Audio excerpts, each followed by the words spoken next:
Bienvenue sur Avocado Growth Parcours Tech, le podcast où nous vous emmenons dans un voyage captivant à travers les coulisses de la tech. Dans chaque épisode, nous explorerons les histoires inspirantes de développeurs, data scientists, experts en cybersécurité, designers et bien d'autres. Découvrez comment ils ont commencé, les défis qu'ils ont relevés et les conseils qu'ils ont à offrir. Sur Avocado Growth Parcours Tech, vous trouverez une diversité de parcours, d'expériences et de conseils pour vous aider à tracer votre propre voie dans le monde de la tech. Bonjour à tous et à toutes, bienvenue sur Avocado Growth Parcours Tech. Aujourd'hui, j'ai le plaisir d'avoir Hugo. Hugo, comment ça va? Bonjour, ça va et toi? Super, la forme. Merci à toi surtout pour l'invitation, ça fait plaisir. Yes, pour commencer, est-ce que tu peux te présenter pour les personnes qui ne te connaissent pas? Ouais, bon, je pense que pas grand monde va me connaître. En gros, je suis développeur dans une boîte depuis maintenant 4 ans. Je partage depuis récemment ce que je fais sur Twitter, sur mon compte et c'est comme ça du coup qu'on s'est rencontré avec Mance et c'est comme ça qu'on a été amené à échanger ensemble pour faire ce podcast. Est-ce qu'on peut faire une petite rétro sur ton parcours? Comment t'es arrivé dans la tech? Comment tu t'es formé? Carrément. Ouais, alors en gros, j'ai 23 ans, je vais avoir 24 en octobre. J'ai commencé à coder à l'âge de 15 ans, je dirais, où là vraiment tu commences à t'intéresser au code avec le site du zéro qui est devenu Open Classroom, par exemple, de Mathieu Nebra, ou tu vois sur Minecraft, je sais pas si tu as suivi un peu Minecraft, tu avais des commandes blocs où tu pouvais commencer à programmer un peu dans le jeu, où vraiment c'est abstrait, tu crées pas des sites internet, tu crées pas des choses, vraiment des jeux, etc., mais tu commences à faire des petits scripts pour automatiser des trucs sur le web et tout. Donc ça vers l'âge de 15-16 ans. Ensuite, j'avais une option au lycée, ISN, informatique, sciences du numérique, je crois peut-être, où là c'était à l'année du bac, tu pouvais choisir cette option pour faire un peu d'HTML, CSS.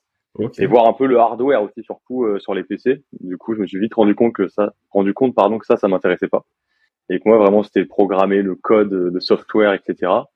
Donc j'ai fait ça, j'ai fait un bac S option un bac S mais SSI, donc sciences ingénieurs, pas SVT, avec du coup l'option ESN. Je suis parti du coup sur un IUT informatique à La Rochelle, là où j'ai grandi. IUT info de 2 ans. Maintenant, c'est en 3 ans, je crois, ça a changé. À l'époque, c'était 2 ans. Où là, du coup, tu parcours tout. Ça va du Java au C++, au HTML, CSS. Ok, vraiment, tu touches à tout, maths, tu découvres tu touches tout à vraiment. tout vraiment dans l'informatique. C'est ça qui est énorme. Je recommande là, si vous aimez l'informatique, vous avez l'âge pour le faire. Un IUT info, c'est juste trop bien. Et à la fin de l'IUT info, je suis parti sur une école d'ingénieur sur Angers. Pour 3 ans et j'ai fait 3 ans pardon en alternance dans une boîte où je suis maintenant actuellement en CDI. Ok, Voilà. donc vraiment parcours scolaire, toi c'est pas un parcours reconversion, t'as suivi Non, on va dire le scolaire du bac jusqu'à maintenant quoi. c'est ça. Ouais, vraiment en fait la différence de la reconversion, c'est que je pense que j'ai su direct que j'avais cette passion pour l'informatique où là quelqu'un en reconversion le savait pas forcément direct, un jour il touche au code et il se dit putain, c'est trop bien, mais trop tard pour refaire un IUT, tu vois ou quoi. C'est Où ça. là les reconversions, c'est trop bien parce que ça aide franchement plein de gens Ouais, mais moi à reprendre le même. je trouve ça super intéressant que dès le lycée ou même voilà, dès le lycée, dès la fin du lycée, tu saches ça me plaît, je vais dans cette direction-là. Parce que moi pareil au lycée, j'aimais bien un peu le côté info, mais j'ai pas poussé plus loin que ça. Tu vois Ouais. toutes les études que tu me sors, moi ça m'est vraiment inconnu, je sais réellement pas comment ça se passe niveau scolaire. Mais tu dis un truc aussi intéressant, c'est que avec les jeux vidéo, c'est ce qui t'a un peu emmené dans le code. Moi, Clairement, ouais. j'ai vu souvent Dofus qui emmenait aussi vers ce côté-là. Ah bah à la base, Dofus ouais aussi, mais à la base en fait je pense que tous les gamins qui veulent programmer c'est pour faire des jeux vidéo et tu te rends vite compte qu'au final tu commences à coder et faire un jeu vidéo c'est quand même super compliqué, qu'il y a très peu de postes pour vraiment tu vois faut aller dans Ubisoft ou dans les grandes boîtes d'édition Mhm. et donc je commence quand même à coder dans l'optique je vais créer mon jeu vidéo. Je faisais ça avec RPG Maker au début, je sais pas si tu connais ou quoi mais Non, je connais pas. pareil pour faire son propre RPG, son petit Pokémon etc. Et au final, Minecraft avec les commandes blocs où tu crées au final ton propre jeu dans Minecraft. Puis HTML, CSS et le C'est site ça. du zéro, franchement, qui est incroyable, Vraiment, quoi. ça a aidé tout le monde, hein. Ah Quasiment bah, tout le monde est passé par ce site, soit site du euh, zéro, soit Open Classroom, le nouveau nom. Mais ouais, vraiment, ah bah ouais. Mathieu Nebra, il en a fait des miracles. Ah bah, Mathieu Nevrat, tu passes par là, merci, hein. J'espère qu'un jour je l'aurai sur ce podcast. Bah, ce sera incroyable, franchement. Non, merci encore. Donc, actuellement, t'as dit que t'es dev. C'est quoi ta spécialité? T'es front, back? Tu fais du full stack? Je fais du full stack. En gros, je m'occupe du back et du front. Je viens juste de résumer ce que c'était le full stack. Je suis pas rentré dans les détails. C'est bon, pas besoin de Tu veux que technique. tu veux que je rentre dans les détails des langages ou quoi? Ou ce que je fais au quotidien? Voilà ce que tu fais, pas vraiment du technique poussé, juste les langages que tu fais au quotidien. Alors, en back, j'utilise Laravel, donc un framework PHP. Et en front, on est sur du Vue.js, Ok, framework JS classique, concurrent de React. Je sais que beaucoup plus de monde utilise React. J'en fais un peu en perso du React, mais dans la boîte outils, c'est vraiment Vue.js à fond avec Nuxt surtout. ok. Moi aussi, j'avais commencé, moi je suis front seulement, j'ai commencé avec Vue.js et franchement, Ouais. c'est plutôt cool comme, il y a pas une grosse hype comme React, mais c'est plutôt cool comme techno. J'aime bien aussi. Donc là, actuellement en CDI, ça fait combien? 4 ans, t'as dit? Alors non, là ça fait 4 ans que je suis dans la boîte et ça fait un peu plus d'un an que je suis en CDI. Et c'est ton premier job Mais ou? c'est mon premier job. Là, j'ai connu qu'une seule boîte, c'est celle-là. C'est Groupe Rhinos sur La Rochelle. Il y a une antenne aussi à Dubaï. Mhm. Trop bien pour franchement quand tu es dans le monde du dev, tu vois, en fait on est 40 développeurs sur place et répartis en plusieurs projets. Moi je Ok. suis dans le pôle dev interne concrètement. Groupe Rhinos, ceux qui savent pas ce qu'on fait, c'est des programmes de fidélité pour des grands groupes. Moi je suis dans le pôle dev interne, ça veut dire que je travaille pas pour des clients extérieurs. Mon client, moi c'est Rhinos, je vais travailler pour tous les services en interne. Ok. Pôle recherche et développement en gros. Et est-ce que tu pourrais nous parler comment s'est passée ta recherche d'emploi? Puisque t'as fini tes études, directement t'as atterri dans le Ouais. CDI, enfin sur ce poste-là. Alors, du coup, non, en fait, j'ai fait une alternance au groupe Rhinos et après j'ai été pris en CDI directement dans la même boîte. Et généralement, une alternance, quand ça se passe bien, généralement, ça débouche toujours sur un CDI. Les employeurs, enfin les boîtes ont toujours tendance à prendre le mec qui a fait une alternance ou la personne, enfin ou la fille, pardon, qui a fait une alternance, car bah, la personne connaît les codes de la boîte, c'est déjà T'es connaît déjà le formé, projet c'est sur ça. lequel il faut travailler, voilà, c'est déjà formé. Voilà. Donc concrètement, si une alternance s'est bien passée, 99% du temps, ça débouche sur un CDI. Après, pour trouver mon alternance, là, je vais revenir encore en arrière. J'ai dû faire un stage. En fait, j'ai fait stage, alternance, CDI. Ben, À la fin franchement, de l'IUT, c'est le poker gagnant, là. Stage, voilà, c'est trop alternance, bien. voilà. Et concrètement, à la fin de l'IUT, on doit faire un stage de 3 mois. Ça, c'est pour tous les IUT. Et moi, je devais faire le stage à la base aux États-Unis. L'anecdote là vraiment, tu me dis si je m'égare trop, mais je devais faire ça aux On y va. États-Unis. Stage trop bien, il y en a un seul dans l'IUT qui part, c'était moi, c'était incroyable. Et au dernier moment, enfin, ça coûte de l'argent, stage non payé. Bon, moi, mes parents, voilà, on n'est pas super riches, Mhm. donc on n'a pas pu le faire parce qu'on a vu les montants, c'était n'importe quoi. Donc à 2 mois avant Du les débuts des départ. stages, j'ai dû trouver, ouais, 2 mois avant le départ, j'ai dû trouver un stage d'urgence. Et en 2 mois, bah, je sais que c'est super dur de trouver un stage. Enfin, là, concrètement, les gens, on est en septembre, je sais qu'il y a des gens qui n'ont pas trouvé d'alternance. Je suis C'est ça. désolé pour vous, faut continuer à chercher, faut pas lâcher. Moi, Mais j'ai deux mis mois avant de quatre trouver un mois. stage, ça a mis J'ai 4 mois, mis ouais. 4 mois à trouver, moi. C'est super dur. Et à La Rochelle, du coup, une petite ville à côté, Périgny, à 5 minutes en gros, un pote à moi de l'IUT qui allait dans cette boîte. Concrètement, un super pote, il m'a dit, bah attends, je vais demander s'il n'y a pas une place pour toi. Il demande, et moi j'étais dégoûté d'arriver dans cette boîte, tu te doutes bien, je devais aller aux États-Unis, C'est je me ça, aux retrouve à La États-Unis. Rochelle. La Rochelle, c'est, Et voilà quoi. Et au final, juste incroyable, j'ai fait mon stage et puis j'en suis plus jamais reparti. Et je suis arrivé en début 2019 et là on est en presque fin 2023 et c'est trop bien. voilà, comme on dit à chaque fois, un mal pour un bien, c'est que ouais, t'as eu une Exactement. déception, mais au final, t'es plutôt Mais content de ton entreprise, mais de ton quotidien. ouais, concrètement, le quotidien, c'est top. On travaille sur les technos un peu pas qu'on veut parce qu'on est quand même borné, faut produire du code et tout. Mais là, le pôle où je suis, recherche et développement, demain, par exemple, je peux tester React pour un projet, bah, j'ai le droit de le faire en fait. Concrètement, Mhm. je suis libre un peu sur mes choix techno. Et c'est un grand avantage. Après, ça dépend des boîtes. Là, je te dis les avantages de ma boîte, mais forcément, Oui, les voilà, miens, c'est, on pas parle, forcément être c'est pareil. ça. On parle perso, c'est pas mal. Mais c'est ça. Mais je vais rebondir, sur une petite question, c'est que, toi, qu'est-ce qui te plaît dans ce métier? Franchement, le fait de créer des choses, je trouve ça incroyable. Le fait d'imbriquer de la logique, tellement de logique métier derrière, tu vois, ça va être, je te dis un exemple plus bête peut-être, mais la comptabilité dans une boîte, bah, t'as des gens à tous les coups qui dans des boîtes, c'est pas du tout développé dans le sens, quand je dis développé, c'est dans le sens techno où en fait les mecs sont encore avec leur Excel, ils font tout à la main, Mhm. alors que C'est pas concrètement, automatisé. on pourrait avoir des flux entrants avec les chiffres d'affaires ou les ventes et tout, créer directement les factures, les envoyer automatiquement aux clients. Enfin, tu as tellement d'automatisation possible à faire Et là, on n'est plus trop dans le dev front-end comme tu disais tout à l'heure, mais là vraiment plutôt back-end et automatisation. Logique, Mais tout je trouve ça. ça trop bien d'automatiser des trucs et après de les traduire en interface du coup et là faire du front avec, récupérer des flux API, etc. Franchement, je trouve ça trop cool. Moi, j'aime bien avoir Et cet exemple de Lego. C'est comme si tu construisais un petit jeu de Lego, pièce par pièce, tu c'est réfléchis, exactement tout ça. ça. C'est exactement ça. Puis là où je suis, en fait, on arrive souvent, c'est pas avec un cahier des charges où tu dois faire ça, mettre le bouton en haut à droite. J'ai quand même assez de liberté où en fait on arrive avec le besoin de, bah là, par exemple, on a un entrepôt où on stocke des choses nous en interne dans la boîte. Mhm. Et ben ils ont racheté un entrepôt. Le jour au lendemain, on doit rajouter un entrepôt dans la logique métier, tu vois. Et là, c'est à nous de tout produire de A à Z. C'est un truc où on avait que 2 entrepôts, faut en rajouter un troisième, il peut expédier que du vin. Bah, comment on le rajoute dans le code, comment on le rajoute dans l'existant, enfin, je trouve ça Ok, trop bien. vraiment, voilà, Tu t'ennuies jamais, quoi. t'es bien impliqué dans la logique, tu prends part aux décisions aussi. Ça, c'est aussi, Ah c'est important bah, à souligner, ça ça. c'est, ouais, clairement, tu prends part aux décisions parce que les métiers, enfin, les métiers, les services viennent te voir, ils disent, bah, on veut automatiser ça. C'est à toi de dire, bah, c'est possible ou c'est pas possible. Ou alors Voilà. même, tu les réorientes. En fait, le plus dur, des fois, même dans notre métier, c'est le mec vient nous voir avec un besoin. Et en fait, tu te rends compte que ce qu'il a besoin, c'est pas du tout ce qu'il te dit, mais en fait, il te dit ça pour pouvoir faire autre chose. Et il faut aller sur le autre chose et dire, bah non, toi, tu veux pas faire ça, en fait, tu veux faire ça. Et tu fais ouais. Et en fait, il faut toujours faire parler les gens et jamais commencer à coder sans vraiment avoir le besoin final parce que C'est ça, ça change tout le temps. Tu vas ça change tout partir, le temps. c'est ça. Tu vas partir sur un Ouais. truc, 3 jours plus tard, non, c'est pas ça. Exactement, Là, exactement. ça arrive tout le temps, hein. Même nous, des fois, tu commences à écrire du code, 3 jours plus tard, bah non, supprime tout. Ouais. Bah, c'est vrai que des Bah fois, ouais. faut vraiment attendre. Est-ce que Donc, tu aurais des c'est ça. points, on va dire, un peu plus négatifs que tu as observé dans le métier?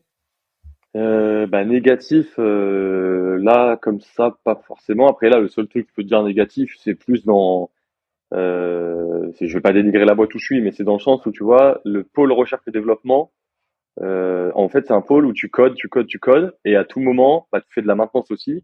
Tu sais, t'es dans ta bulle en deep work, tu codes, ça fait 2 heures t'es dedans, tu continues, enfin tu codes à fond, et d'un coup il y a un mec qui vient te voir, oui, j'ai ça à faire et il faut le faire maintenant. C'est de la maintenance. Donc hop, tu sors de ta bulle et là tu dois faire un truc juste à tous les coups, une manipulation en base de données, tu vois. Et ça, généralement, tu vois, ils te reçoivent 5-6 demandes par jour. Dans une Hmm. journée de 8 heures, t'as jamais vraiment de bulle longue où tu peux coder. Et après, j'ai un autre point négatif qui a rien à voir. C'est que, en fait, quand tu fais du dev, généralement, dans tes groupes de potes, c'est un peu le geek dev. C'est en mode, bah, mon PC, il s'allume plus, tu peux le réparer? Bah, mec, non, je sais pas faire ça, moi. C'est Ça, c'est un autre ça. point négatif. Moi, j'ai ça avec les parents, c'est qu'ils savent pas ce que je fais. Je suis sur Exactement. l'ordinateur, mais Ouais, qu'est-ce que tu fais, comment tu travailles, tout ce qu'ils savent, exactement. c'est que tu bosses avec un ordinateur, donc tout ce qui Ah est de bah, moi, l'informatique, c'est toi. ma mère, elle comprend rien à ce que je fais. Je lui explique, ouais, d'accord, bon, ok. Et c'est toi qui as fait le site, mais comment t'as fait? Elle fait, bah, j'ai mis les blocs, j'ai imbriqué. Oui, mais avec quoi t'as mis les blocs? Ouais, c'est pas C'est grave, ça. maman.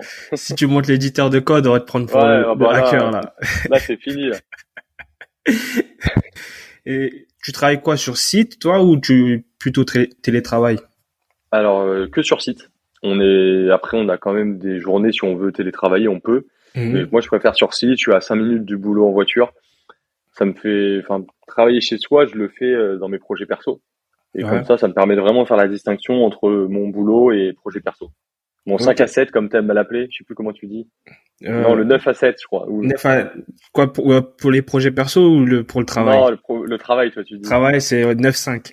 9-5, c'est ça. T'as ton 9-5 où là, tu viens sur place, tu codes. Et après, c'est en dehors, c'est vraiment pour toi, c'est pour te faire kiffer. Ah, c'est vrai que c'est pas mal le bureau. Moi aussi, j'ai le bureau à 5 minutes et tu vois, changer d'air, aller voir des gens, même des fois, ça aère l'esprit. Ah bah, Tu c'est peux trop bien. rester chez toi, bloqué sur des choses, tu peux saturer rapidement. Ouais. Bah, comme tu vas sur site, une journée type avec toi, ça ressemble à quoi un peu?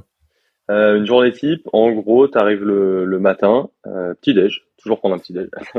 Non, t'arrives le matin, petit-déj, la boîte où on est, là, on a les petits-déj, c'est trop bien.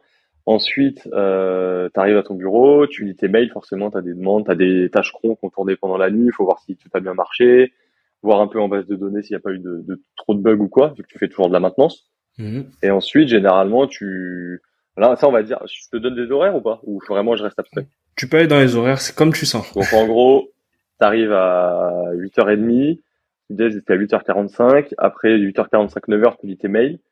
9h, 10h, là je le fais par tranche horaire, mais au final 9h midi, en fait, Tu soit tu as codes. des rues prévues, tu vas dans des salles, soit en fait tu codes. Et concrètement, le truc trop bien aussi, c'est que vu qu'on est dans un open space, tu peux aussi faire du live, enfin du pair programming. Aussi, voilà, Concrètement, plus tu bloques facilement. sur un truc. J'ai mon voisin de droite que en plus je crois que tu vas voir en call prochainement. Concrètement, des fois on code à deux. Enfin, vas-y, on dit j'ai besoin d'un canard. Bah, un canard, chez nous, ça veut dire je Oui, répète tout. Tu l'as, ouais, l'expression, je c'est ça, répète. je En vois. fait, t'as un Canard plug, bug. ouais. Ouais, c'est ça. Je Je dois vois. tout répéter et au final, quand je lui répète, tout marche.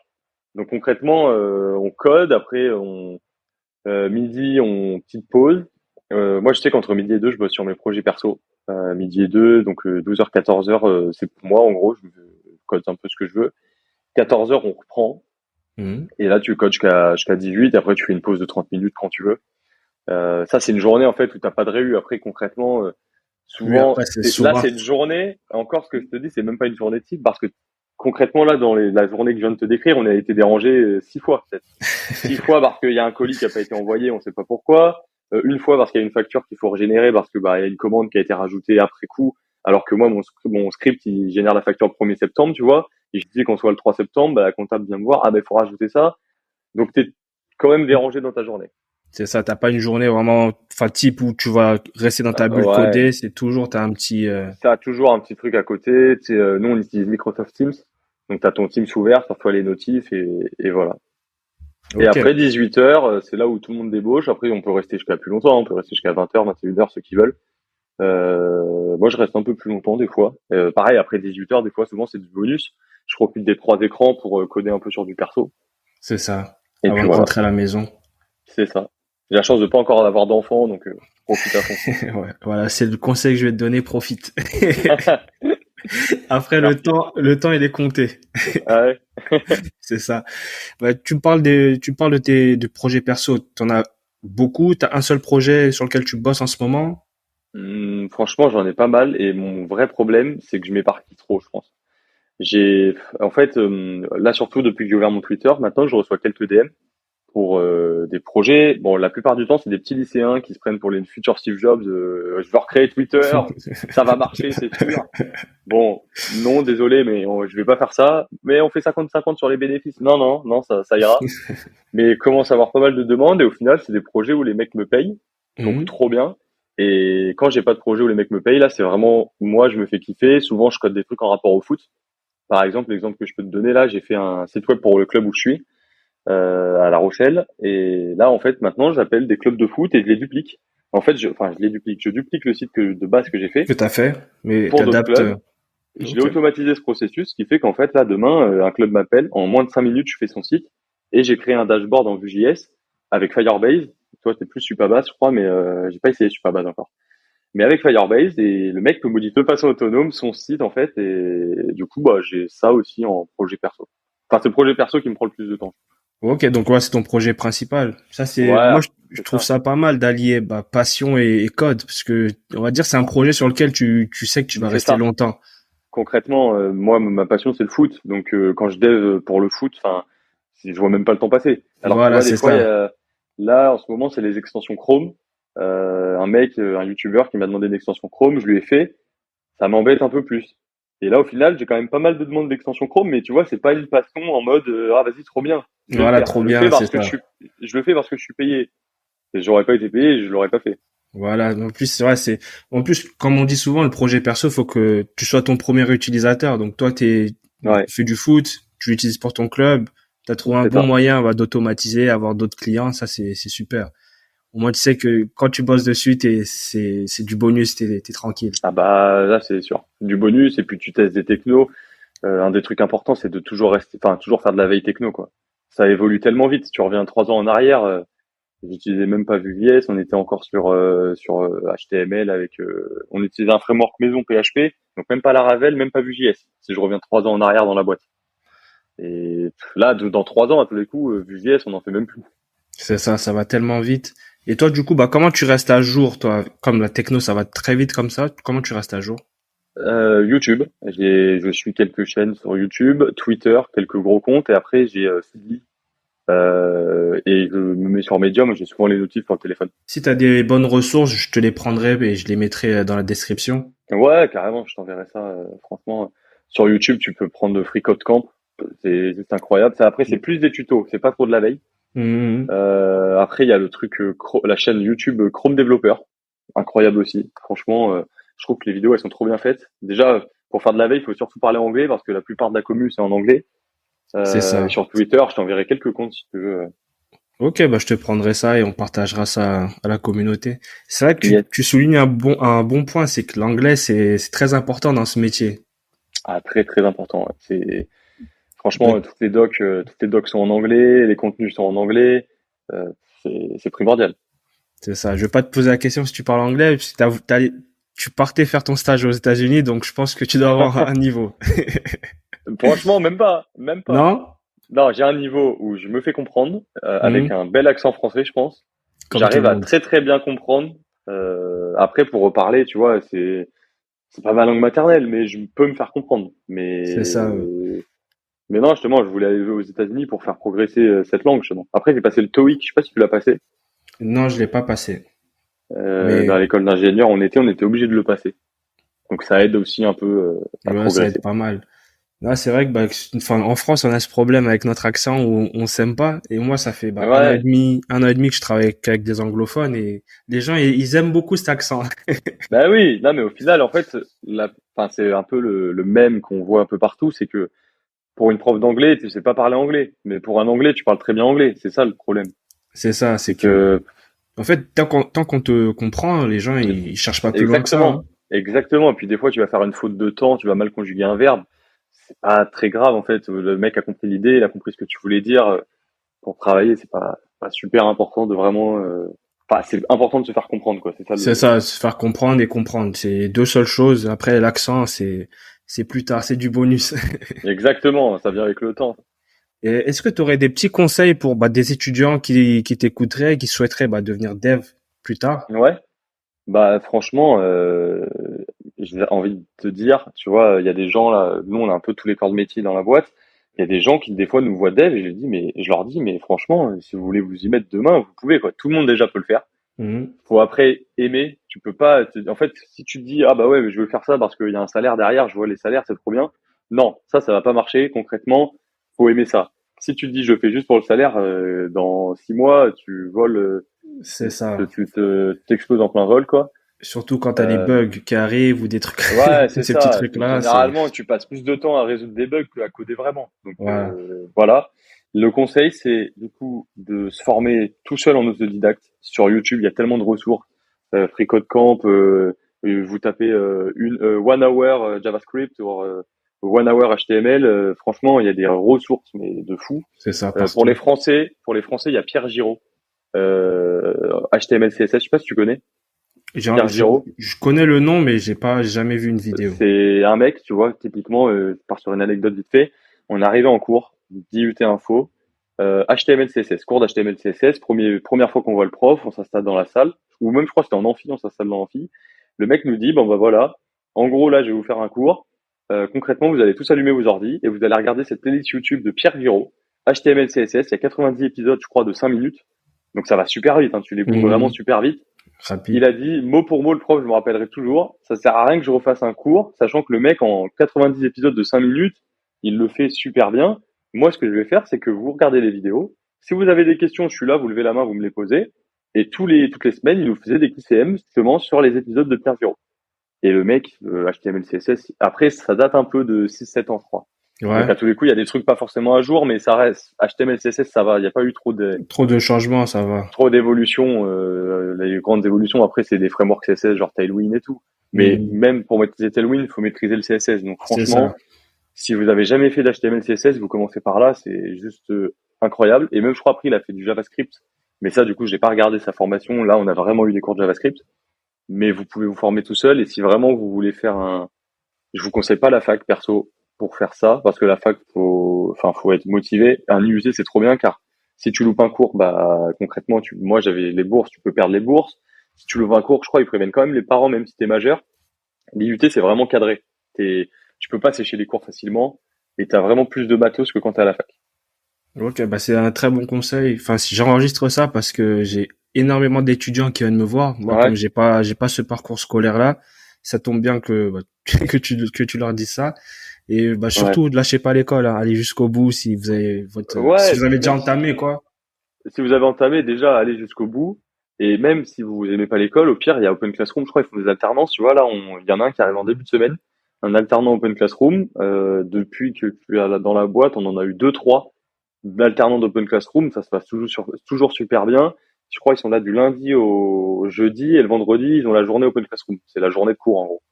Ils ont des Ok. projets, des side projects à faire en dehors de l'alternance et faire une alternance dans une boîte, c'est trop bien, c'est que tu as une expertise de gens où c'est leur boulot et tu lèves la main, le mec vient à ton bureau et il t'explique comment faire, quoi. C'est trop C'est bien. ça. T'apprends en entreprise et t'apprends bah, sur la plateforme d'Open Classroom. C'est top ça. Exactement. Et en sachant que là, ce que je vous dis, là, les cours d'Open Classroom, ils sont tous dispo en libre accès. Donc si vraiment vous voulez pas faire l'alternance, vous avez quand même accès aux cours. Donc Ouais, c'est vrai que c'est bah, super. Open Classroom, comme on l'a dit, hein, ça a aidé tellement de gens et ça aide encore. Moi, j'ai Ouais, commencé pareil avec les cours gratuits. J'ai dû faire 6 mois comme ça avec les ouais. cours et parti sur autre chose. Mais ouais, très bonne ressource Open Classroom. En plus, c'est Exact. français, il faut profiter. C'est clair. Sur quelle raison on pourrait te retrouver?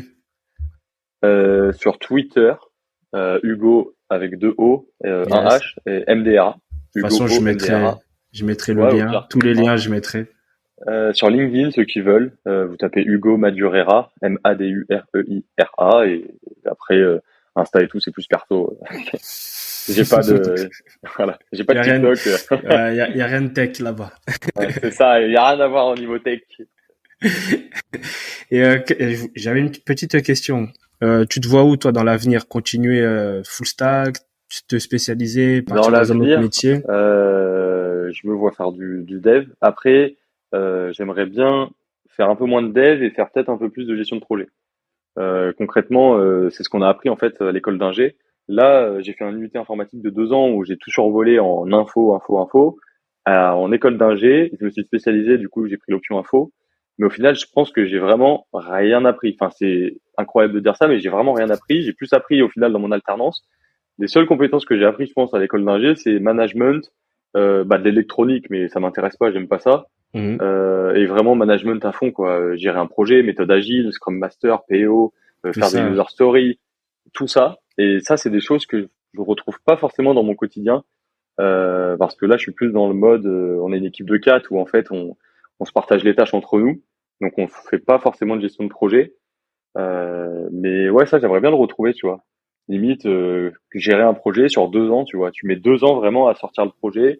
Commence par cahier des Partir, charges, sprint voilà, de 1, zéro. sprint 2. Tu vois tout, quoi. Tu fais comme si tu faisais un bébé, quoi.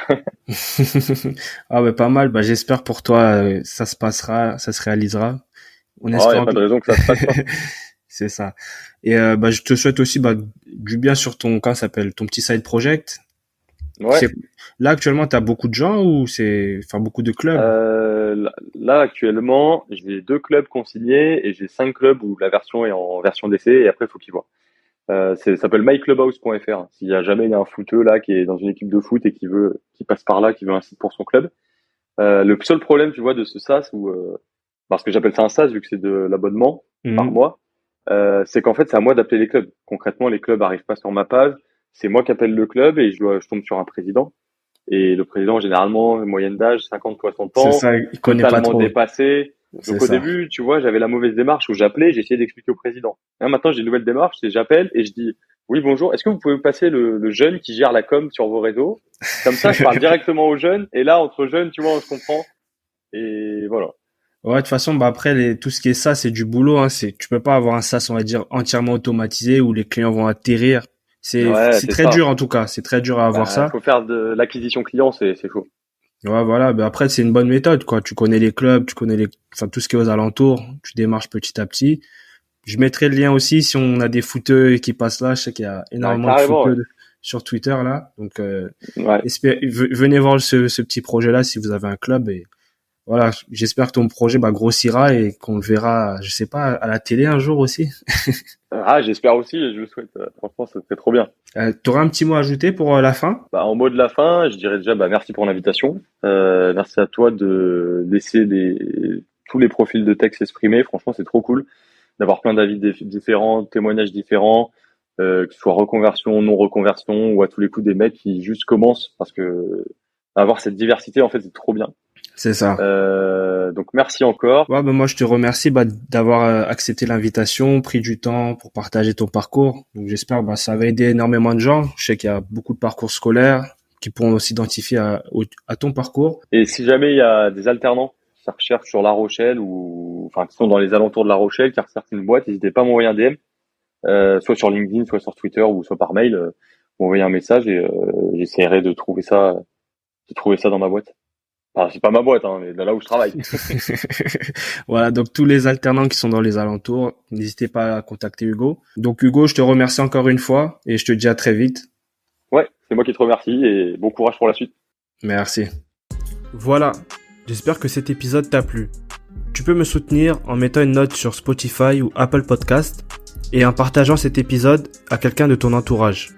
Je te donne rendez-vous dans 2 semaines pour un nouveau parcours tech. En attendant, retrouve-moi sur mon Twitter, MangeJS. À bientôt.